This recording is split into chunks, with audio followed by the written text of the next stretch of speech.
ये दोनों ही non reactive है और इसका सिग्निफिकेंस भी बहुत ज्यादा है। तो अगर मैं इसको HCl से रिएक्ट कराने की कोशिश करूं प्लेटिनम या गोल्ड को, इसमें हमें रेजोनेंस का कंसेप्ट पढ़ना पड़ेगा कि कैसे इसका जो फ्री आयंस है वो कभी कभी इधर उधर मूव करते रहते हैं, इसको बैलेंस करता रहता है फ्री रेडिकल्स। यानी तो जब हम लोगों ने देखा कि Cu जब ये कॉपर इसके साथ रिएक्ट कर रहा है तो यहां पे कॉपर प्लस Fe। हे बच्चा, गुड मॉर्निंग। हम लोग डिस्कस कर रहे थे क्लास 10th के साइंस चैप्टर 3 को, मेटल एंड नॉन मेटल्स। हम मेटल के फिजिकल प्रॉपर्टीज को डिस्कस कर चुके हैं, हम उसके केमिकल प्रॉपर्टीज को डिस्कस कर रहे थे जिसमें मेटल का रिएक्शन विद एयर और वाटर पढ़ लिया है। आज हम लोग देखेंगे मेटल जो है कैसे एसिड से रिएक्ट करेगा। तो एक सिंपल अंडरस्टैंडिंग आप बिल्ड कर लो, जब भी मेटल एसिड से रिएक्ट करेगा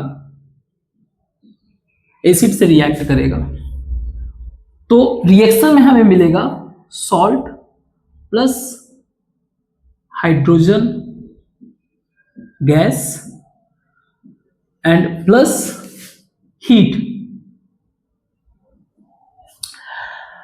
तो हाइड्रोजन गैस प्रोड्यूस होने का मतलब तब पता चलेगा जब इसके अंदर कुछ बबल्स फॉर्मेशन होंगे। तो bubbles formation will give us idea कि व्हाटएवर रिएक्शन गोइंग ऑन, जो भी रिएक्शन हो रहा है, चल रहा है, it reacting with the metal. तो बबल्स देखने को मिलेंगे, पहला चीज। दूसरा, हीट प्रोड्यूस होने का मतलब ये है कि जो भी ये रिएक्शन है इट्स एक्सोथर्मिक रिएक्शन। एक्सोथर्मिक का मतलब हीट प्रोडक्ट के फॉर्म में रिलीज होना। क्लियर? तो अब इस रिएक्शन को जब हम लोग देखेंगे, करेंगे, आई मीन ऑब्वियस है कि स्कूल में जब भी आपका प्रैक्टिकल होगा उसमें आप लोग देख लेना, या फिर आप यूट्यूब पे किसी वीडियोस को चेक कर सकते हो।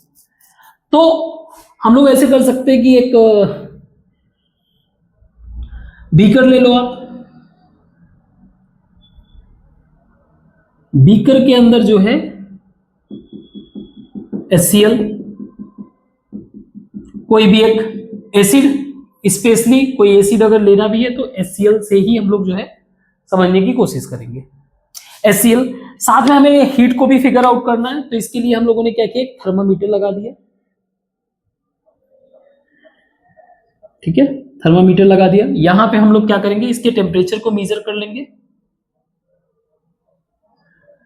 थर्मोमीटर, इसके अंदर करना क्या रहेगा, कुछ मेटल्स के पार्टिकल्स वगैरह इसके अंदर मेटल्स ऐड करेंगे। मेटल्स कैसे रिएक्ट करेगा उसी को समझना है। तो अभी तक के डिस्कशन में जो हम लोग एग्जांपल ले रखे हैं कुछ मेटल्स का, जैसे कि sodium, magnesium, potassium, aluminium, iron,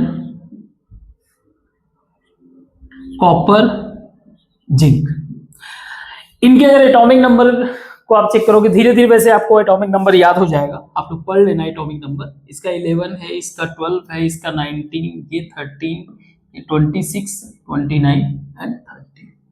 खैर अभी इसका इतना इंपॉर्टेंस नहीं है, अभी बस हमें चीजों को पहचानने की जरूरत है। हमें पता है कि मेटल जब रिएक्ट करता है तो हाइड्रोजन गैस प्रोड्यूस करेगा। हाइड्रोजन गैस अपने में ही एक तरीके से इनफ्लेमेबल गैस होता है। लास्ट टाइम की क्लास में हम लोगों ने देखा था कि ये जो सोडियम है और potassium, they are very much reactive. Even ये कोल्ड वाटर से भी रिएक्ट करते थे। तो इसके कारण जो है, इस जो एसिड है इसके कारण एक एक्सप्लोसिव मतलब एक्सप्लोजन क्रिएट करेगा। तो इसको गलती से भी चेक नहीं करना है, नॉट कंसीडर्ड, इसमें कंसीडर नहीं करेंगे। ठीक है, इस वाले में कंसीडर नहीं करेंगे, हम लोग नहीं चाहते कि कोई ब्लास्ट हो। खैर, तो इनको समझते हैं। मैग्नीशियम का, मैग्नीशियम को अगर हम लोग HCl के साथ रिएक्ट करेंगे हमें मिलेगा MgCl2। वैलेंसी का थोड़ा बहुत कंसेप्ट आपने 9th में पढ़ा होगा। तो MgCl2 प्रोड्यूस होगा और साथ में मिलेगा H2 गैस। इस रिएक्शन में अगर आप देखोगे बहुत ही रैपिड या विग्रस रिएक्शन देखने को मिलेगा। विग्रस रिएक्शन मींस फास्ट, बहुत ही फास्ट तरीके से क्या करेगा, हाइड्रोजन गैस प्रोड्यूस होगा, गैस प्रोडक्शन। वही एल्यूमिनियम के देखें तो देखो इस तरीके के रिएक्शन के लिए जब भी हम रिएक्ट करेंगे तो इनको सैंड पेपर से एक बार क्लीन कर लो ताकि ऑक्साइड वहां से हट जाए, ठीक है, तब बेहतर तरीके से हो पाएगा। तो एल्यूमिनियम को रिएक्ट करेंगे HCl, तो बेसिक अंडरस्टैंडिंग हमारा उसका पता है वैलेंसी का, तो ये हो जाएगा Al Cl thrice plus H2 3HCl, 3HCl से बैलेंस नहीं होगा, 3 बनेगा नहीं, 3 तो इसको 6 कर दो, 6 करोगे तो इसको 2 कर दो, इसको 2 कर दो। तो ये भी एक तरीके का विग्रस रिएक्शन प्रोड्यूस करेगा। बट क्या होता है कि एल्यूमिनियम बहुत ही हाईली रिएक्टिव है और ये ऑक्साइड फॉर्म्स करते हैं। ऑक्साइड फॉर्म्स करने के कारण initially slow reaction but soon later fast. जैसे ऑक्साइड लेयर हट गया, फास्ट रिएक्शन, और ये भी जो है एक विग्रस रिएक्शन शो करेगा, ठीक है। जिंक की बात करें, विग्रस रिएक्शन यानी कि गैस प्रोडक्शन का मतलब बहुत ही फास्ट तरीके से बबल फॉर्मेशन होगा, और यही बबल हमें एक आइडिया देगा कि इसमें से हाइड्रोजन गैस बन रहा है। तो जिंक को अगर हम लोग रिएक्ट करेंगे HCl से तो it will give ZnCl2 plus H2, ठीक है। ये मॉडरेट रिएक्टिव है, मॉडरेट रिएक्शन यानी कि जो बहुत ज्यादा फास्ट नहीं, बट जो भी बबल फॉर्मेशन होगा वो स्टडी यानी कि constant bubble formation, continuously bubble formation देखने को मिलेगा। वहीं अगर हम लोग Fe की बात करें आयरन का, तो सेम यही चीज होगा, FeCl2 प्लस H2। ये बहुत ही स्लो रिएक्शन है, स्लो रेट, यानी कि व्हाटएवर हाइड्रोजन प्रोड्यूस बहुत ही धीमे धीमे प्रोड्यूस होगा, बहुत स्लो प्रोड्यूस होगा। कॉपर जो है ऑलमोस्ट नॉन रिएक्टिव है,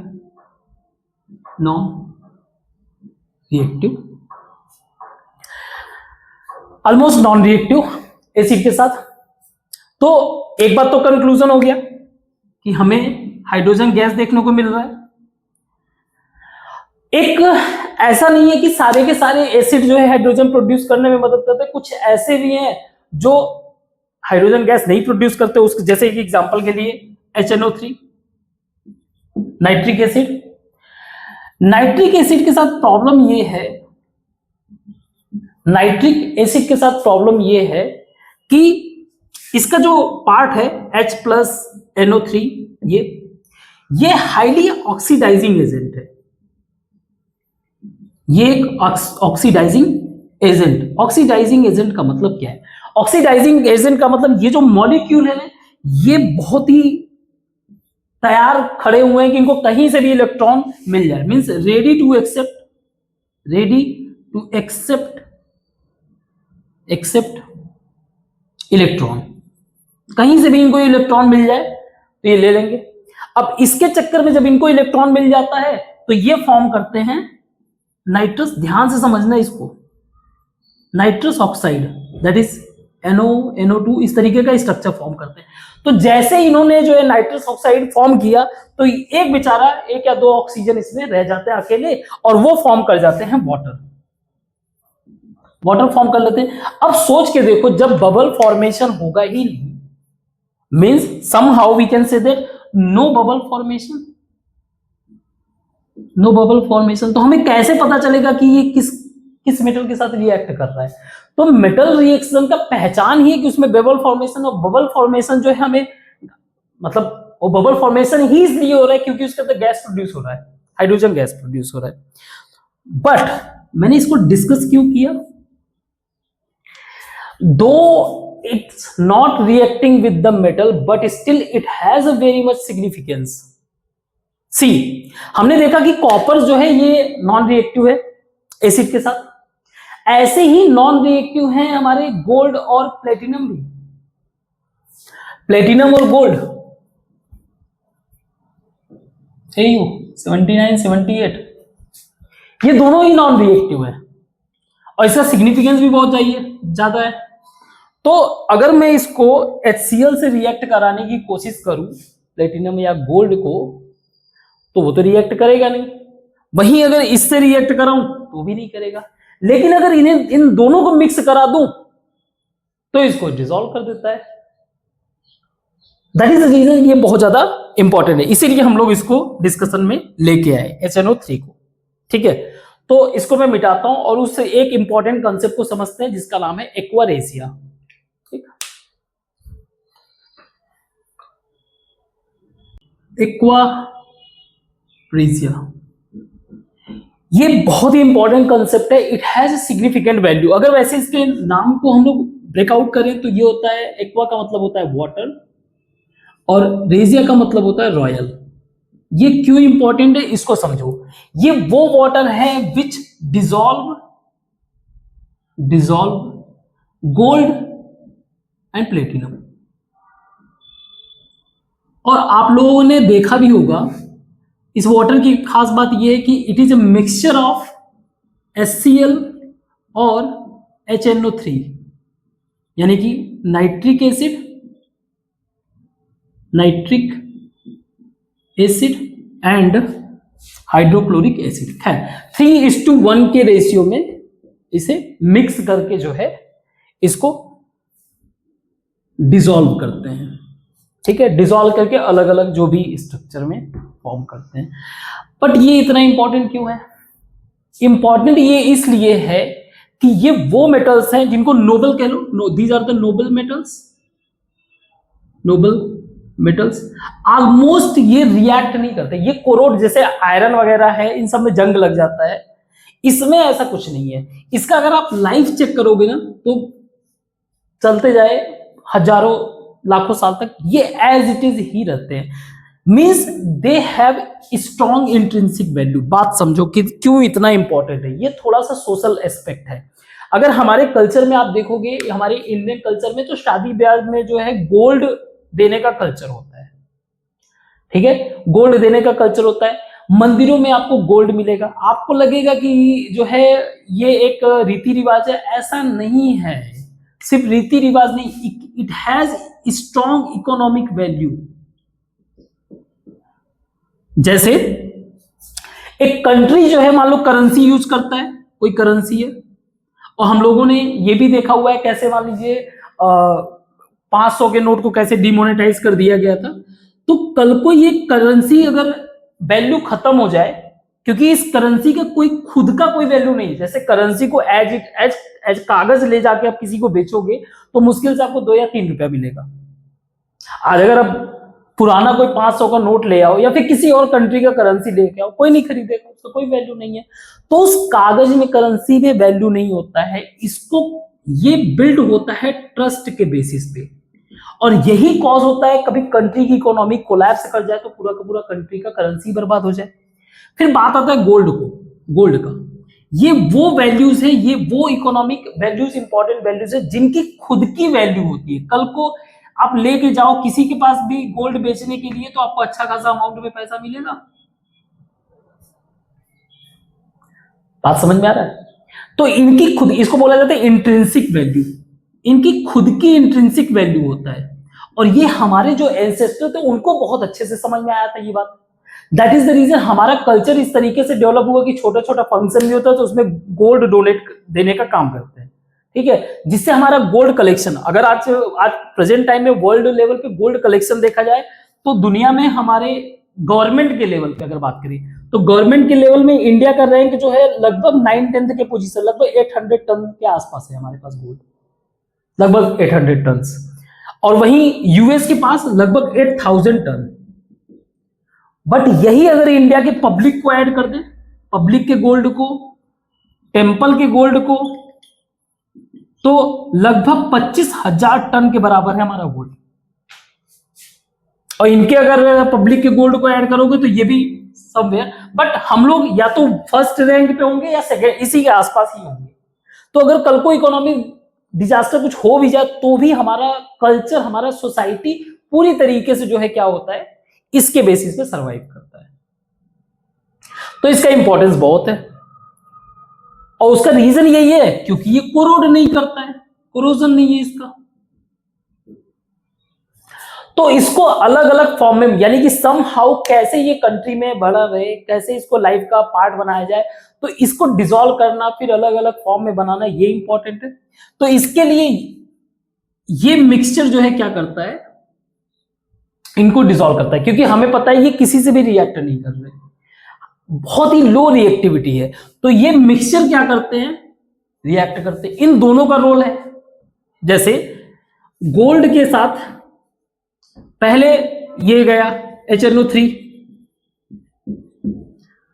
रिएक्ट करने के लिए, तो जो NO3 है ऑक्सीडाइजिंग एजेंट, इसने जो है इससे इलेक्ट्रॉन ले लिया, जबरदस्ती छीन लिया, ठीक है।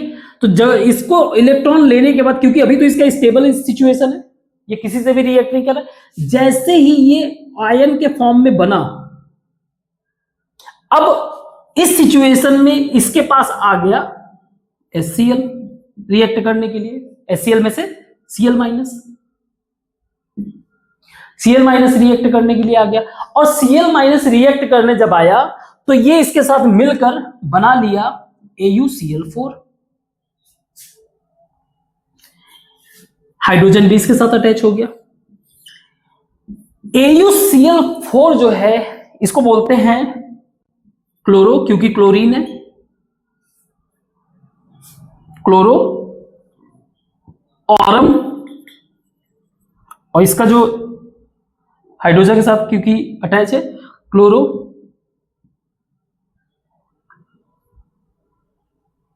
Chloro Aurum ion. अगर मान लो हाइड्रोजन नहीं है तो क्लोरो ऑरम आयन बना दो, और अगर हाइड्रोजन के साथ वो करना है तो उसको मॉलिक्यूल बना सकते हैं। और ये जो चीज है ना, ये सॉल्यूबल है वाटर में, मींस ये दोनों भाई मिलके इसको क्या कर रहे हैं, डिसॉल्व करने में हेल्प कर रहे हैं। और क्यों इंपॉर्टेंट है, इसी की मदद से जो है हम लोग अलग अलग तरीके के स्ट्रक्चर फॉर्म कर रहे हैं। चाहे कॉइन में पहले के टाइम में जो है, क्योंकि किसी राजा की कितना ज्यादा बड़ा किंग है, कितना ज्यादा फेमस है, कितना उसका प्रॉपर्टी, वो डिसाइड होता था कि उसका कॉइन कैसा है। तो पहले के राजा वगैरह गोल्ड कॉइन, बट उसके लिए क्या चाहिए, एक्वा रीजिया चाहिए, यही डिसॉल्व कर सकता है, और डिसॉल्व करेगा ही नहीं। और जब ये डिसॉल्व होगा तभी तो अलग अलग स्ट्रक्चर में बदल पाओगे।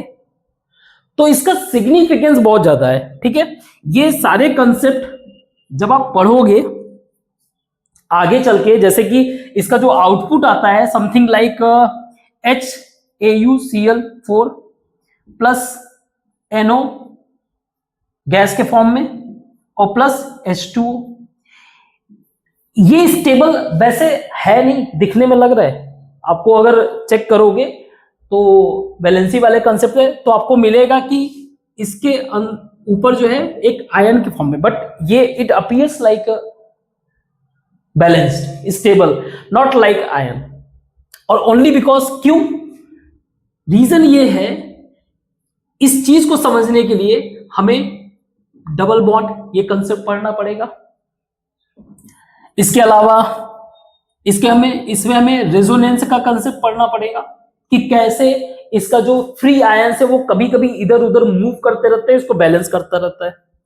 फ्री रेडिकल्स यानी कि वही इलेक्ट्रॉन के बारे में, जो फ्री इलेक्ट्रॉन मूवमेंट है, फ्री रेडिकल्स, इसके बारे में हमें पैरामैग्नेटिज्म कि कैसे ये जो है इलेक्ट्रिक फील्ड में जो है ये अट्रैक्ट हो सकता है। तो ये सारे के सारे प्रॉपर्टीज जब हम लोग पढ़ेंगे यानी कि हायर क्लासेस में, तब जाके हम इसे समझ पाएंगे। अभी के लिए सिर्फ इतना ही समझो कि एक्वा रीजिया क्या है, ये जो है गोल्ड और प्लेटिनम ऐसे मटेरियल जिनका कोरोजन ना के बराबर है एंड समवेयर नॉन रिएक्टिव है, इनको जो है क्या करने में मदद करता है, डिसॉल्व करने में मदद करता है and it has a huge significance we have discussed. ठीक है, इसको मिटाते हैं फिर आगे डिस्कस करते हैं।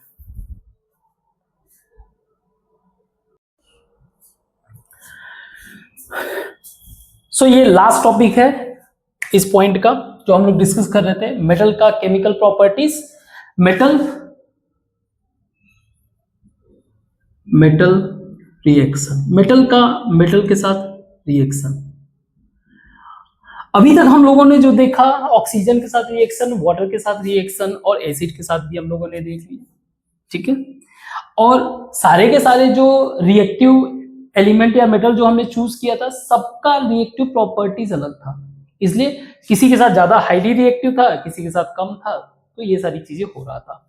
व्हाट अबाउट दिस पॉइंट, इसमें क्या है, इसको समझने के लिए हम लोग दो चीज लेते हैं, दो टेस्ट ट्यूब,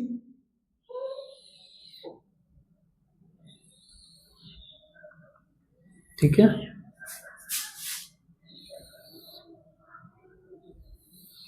दो टेस्ट ट्यूब लिए, एक में जो है एक मेटल का पीस लेंगे और एक सॉल्ट सॉल्यूशन। तो मेटल और सॉल्ट सॉल्यूशन, तो अगर हम लोग मेटल ले रहे हैं कॉपर तो हमारा सॉल्ट सॉल्यूशन रहेगा FeSO4, और अगर मेटल हम ले रहे हैं आयरन तो हमारा सॉल्ट सॉल्यूशन रहेगा CuSO4। इसी के एक्टिविटीज के पॉइंट ऑफ व्यू से हम कंक्लूजन पे आएंगे कि एग्जैक्टली हो क्या रहा है, क्योंकि ये दोनों ही क्या है, मेटल। तो हम लोगों ने क्या किया, एक टेस्ट ट्यूब में इसमें हम लोगों ने लिया सॉल्ट सॉल्यूशन,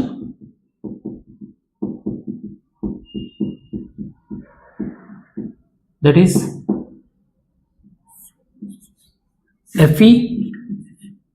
FeSO4, और इसके अंदर हम लोग मेटल डाल रहे हैं कॉपर। इसके अंदर हम लोग एक जो है वायर मान लो कॉपर का हमने डाल दिया Cu।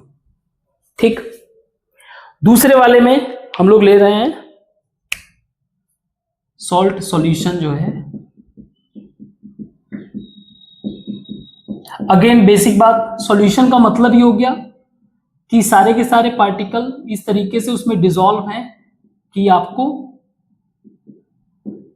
इजी वे से एक साइड से दूसरे साइड में देख सकते हो। तो ये है सॉल्ट सॉल्यूशन, ये CuSO4, और इसके अंदर हम लोग जो है आयरन के कुछ नेल्स डाल देते हैं, आयरन नेल्स। एक सेकेंड में, आयरन के कुछ नेल्स, ठीक।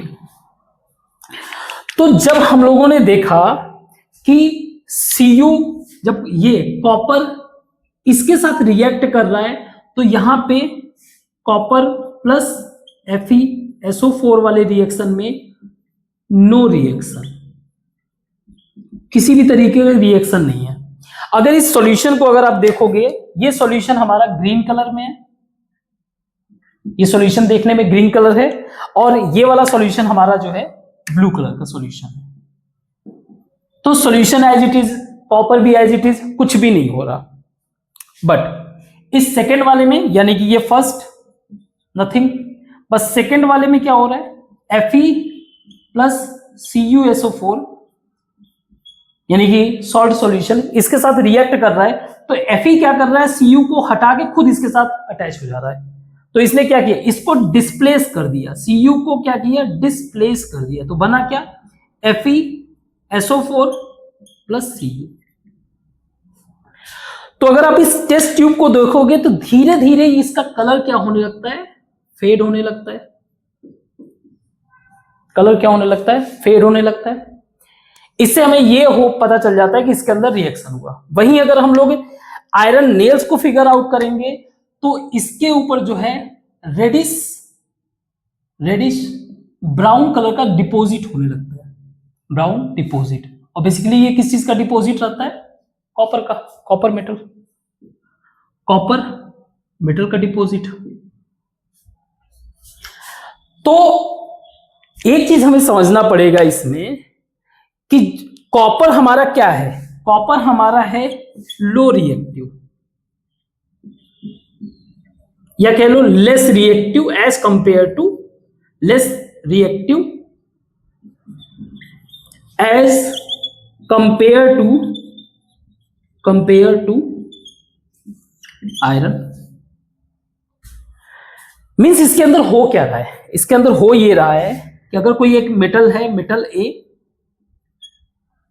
प्लस सॉल्यूशन ऑफ बी, तो रिजल्ट में क्या आ रहा है?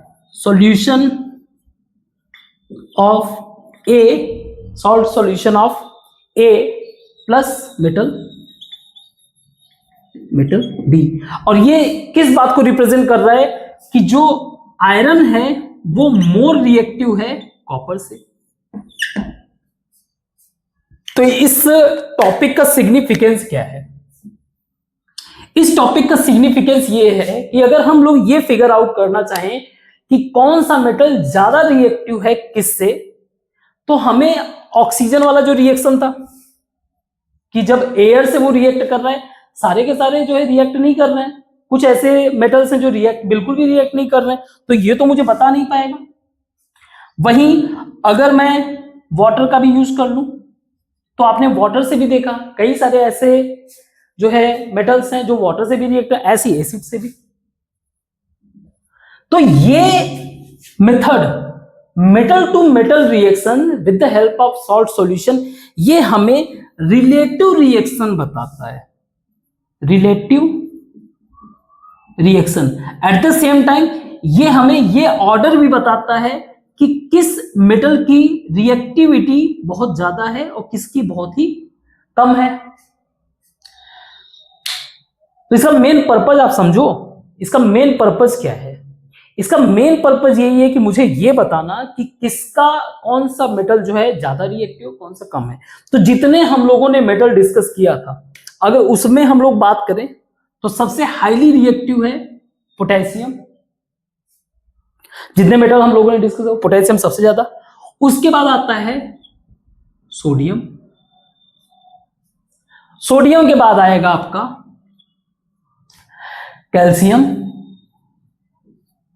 कैल्शियम के बाद आ जाएगा आपका मैग्नीशियम, मैग्नीशियम के बाद आएगा एल्यूमिनियम, एल्यूमिनियम के बाद आया जिंक, जिंक के बाद आएगा आपका आयरन, आयरन के बाद आपको देखने को मिलेगा लेड, लेड के बाद देखने को मिलेगा हाइड्रोजन, हाइड्रोजन के बाद मिलेगा आपको Hg, दैट इज हाइड्रोजन के बाद कॉपर कर लो, कॉपर भी तो बाकी था, कॉपर, कॉपर के बाद आप कर लो Hg, Hg के बाद Ag, silver and gold. So these are the order of reaction. और इसको कैसे चेक करना था? एक एक सॉल्यूशन चेक कर लो। अब मजेदार बात यह है कि हाइड्रोजन यहां पे क्यों है? हाइड्रोजन एक तरीके का नॉन मेटल है। हम लोगों ने जितने मेटल्स डिस्कस किए तो वो तो बता ही दिए, कुछ एक्स्ट्रा बातें भी आ गई हैं। तो हाइड्रोजन हमारा नॉन मेटल है, non metal, but still we have considered in this list only because it works as a reference. कैसे वर्क करता है? एज अ रेफरेंस, ताकि हम सारे के सारे मेटल्स के बिहेवियर को इजी वे से समझ सके। ठीक है, तो ये याद करना अभी जरूरत नहीं है, आप आगे के क्लासेस में पहुंचोगे तो ये सारी चीजें ऑटोमेटिकली आपको फिगर आउट हो जाएगा।